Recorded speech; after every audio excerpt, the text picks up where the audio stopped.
Moving on, Dave. This is going to be one. This is going to be one that's a little touchy. Everything isn't touchy this show. You put me on the Bears track to start the show, Ricky. There's no coming back. The Bulls. The Bulls. No. Only the Bulls. No.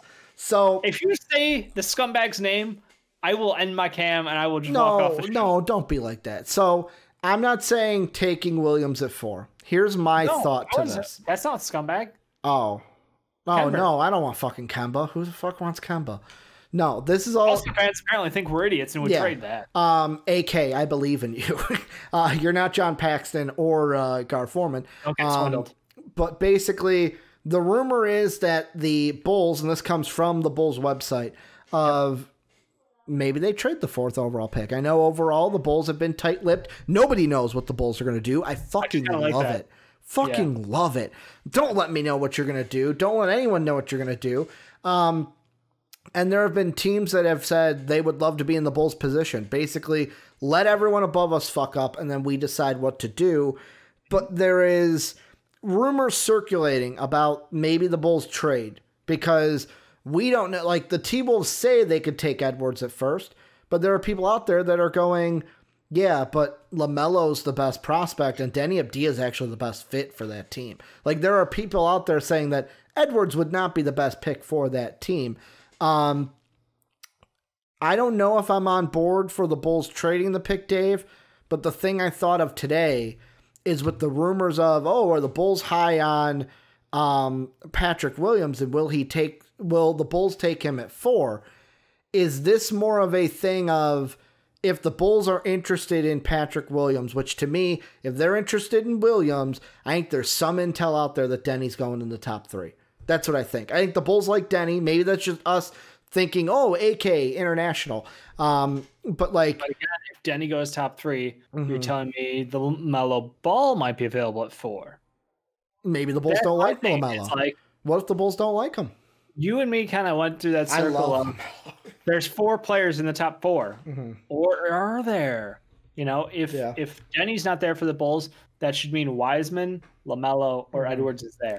Now, out of those 3 picks, who would you not want to have over anyone else in this draft? That's the question you have to ask. Here's would what you not take Wiseman, even though we have 2 centers? Yes, I wouldn't take Wiseman. I would probably still take a Wiseman. Okay. I'll be honest. I would still take Wiseman. Would I take Anthony Edwards? That's the fucking question that I don't have an answer to. I don't think I would. He's not top 4 on my big board. So I can't say that I would take him at 4. I would consider a different player at that point. So it's tough. The thing that I fear is that if it's true and the Bulls are interested in Patrick Williams, I think that fears that we might see a situation of Denny goes 1 to the T-Wolves or someone trades up with the T-Wolves. LaMelo Ball goes to the Warriors and Edwards goes to the Hornets, because although everything I've seen is that Wiseman, Okongwu, one of those is going to be the Hornets. Yeah. Apparently, there was news from this week, Dave, that Edwards doing a workout with the Hornets. Guess who just showed up to the workout?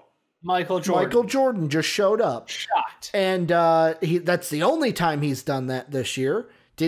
Apparently didn't know they were doing a workout with Anthony Edwards, which to me, I'm like, really? That adds up that someone like Michael Jordan would be out of touch with his team bringing in the top shooting guard of a draft class. So I'm looking the opportunity to get an eye up and close. I'm looking at that going, maybe the Hornets are taking Edwards. So to me, I'm thinking Abdia, Ball, Edwards, Wiseman's the next best at 4. And it's I know people are the way people ship people on Twitter, people are shipping Wendell Carter out of town already. Every Bulls trade is Wendell here, Wendell there, Wendell here. Well, you get a Wendell, everybody gets a Wendell. Which telling, I don't really know, because does that mean that no one wants Lowry?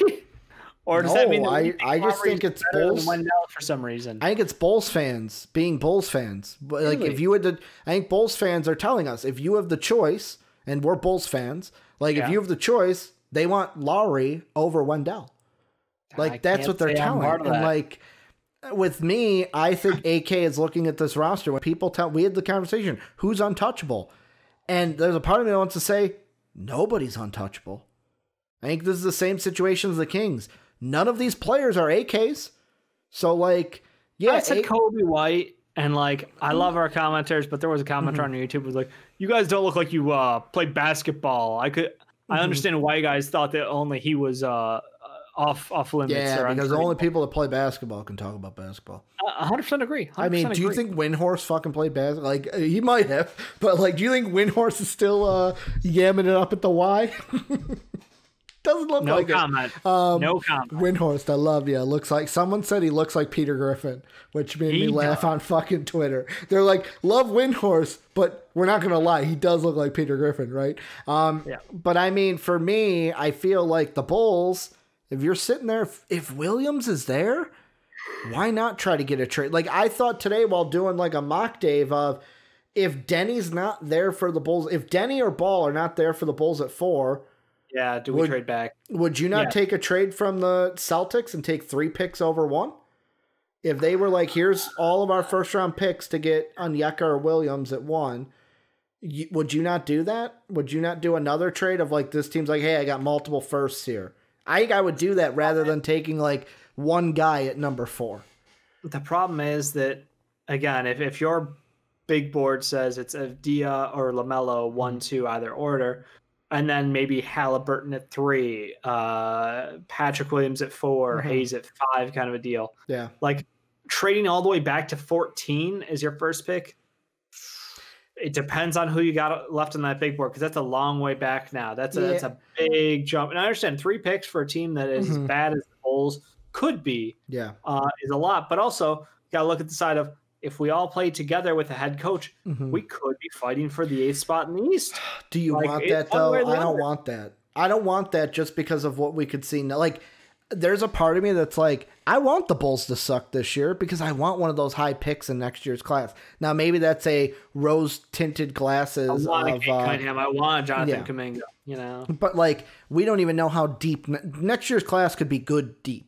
Which would be the double one. It's supposed to be very good deep. So, like, really, if you're 8th seed, you might still be getting a good pick. Maybe by that time, we are looking to ship Zach and can ship Zach and our pick while making the playoffs and get a top pick. That's for a future discussion, though.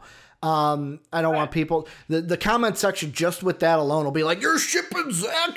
No! We're not tanking for a very bad basketball team. There's a difference. We didn't do this intentionally. And for King Me, Denny isn't going number 1. You guys have nothing to worry about. I wouldn't say that. I don't think there's any for sure number 1. Well, like, Melo could go 1 and Denny could go 2. He totally could. I think Melo, I think Melo should go number 1 on talent alone. The only thing is I don't know about his fit with D'Lo. Like, that's my only thing that makes me kind of... It's super easy. Barely inconvenient. Yeah, I mean, I don't know. Like...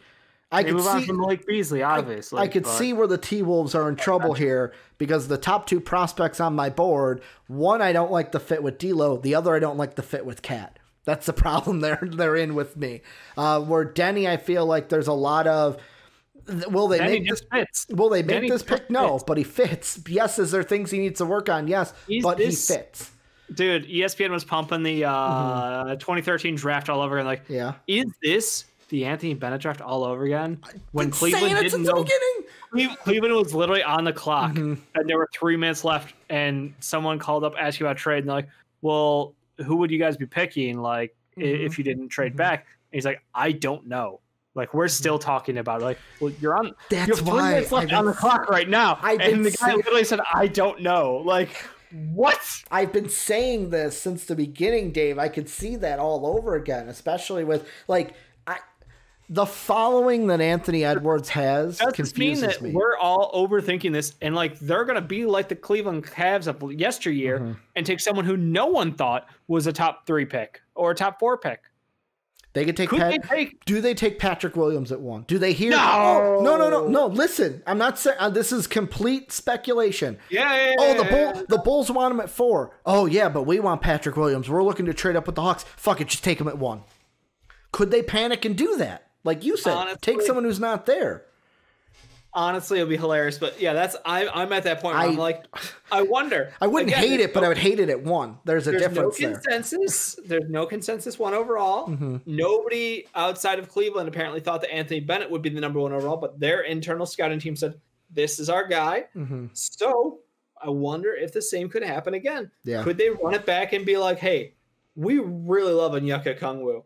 We think that that's our guy next to Cat, or we really love fucking Tyrese Halliburton. Yeah, we think he is the best. He's the bee's knees out there. The bee's knees.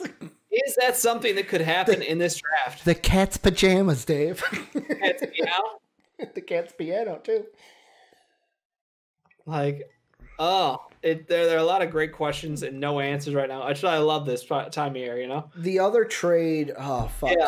Because I've seen numerous trades for the Bulls. My answer is, if you have to move back, don't move back out of range of your 3 top guys on the big board. That's Boston intrigues me, and only because of this. We could be, with the 3 picks, if you're thinking, we're going to be out, and maybe this is a me personal thing with this. Number one is, if you're we want one of the guards. I don't know. The more I look at the guards, there's not a big gap to me between, RJ and Hallie, or Kira and Hallie, or even, fucking Tyrell Terry, or, even if we go... from the Church of Tyrell Terry, I appreciate that. Tyrell Terry. Basically, what I'm saying is... Tyrell Terry, RJ Hampton, Tyrese Halliburton. Yeah. My tier 1 is obviously LaMelo Ball. Tier 2 is Hallie, Terry, and then RJ. Okay. I've already leaped. Kira somehow is 4th on that list. I've uber valued going for guards. Would you take Buddy Hield the 12th and something else for the 4th? I mean, I feel like it's the Kings, so maybe I could get next year's first rounder out of them too. Top 3 protected, go. I'll give you a top 3, top 5 protection. I'll still fucking take that pick. Top 1 overall protected. Fuck them. Fuck them.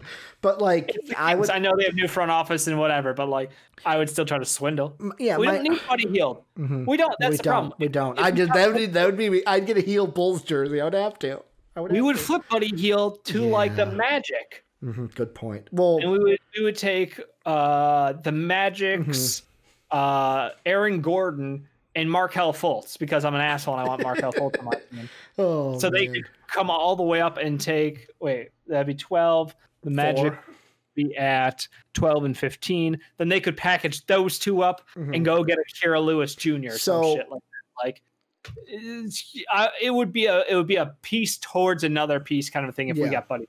So because you brought that up, I'm just going to end this of the reason why the Celtic one intrigues me. Of more picks, the guard thing is deep for me. We could possibly get a Pokusevski with one of those picks. The AK and his scouting, I think they have scouted the entire board. They should have, because they know what's available to them. This is not a Ryan Pace scouting job here. We're not going to look at one quarterback and be like, that's it. Job's done, boys. Wrap it up. I would almost be happy if the Celtics called us and wanted to give us all 3 of their picks because of what AK could do with those Romeo picks. Langford. I'd take that too.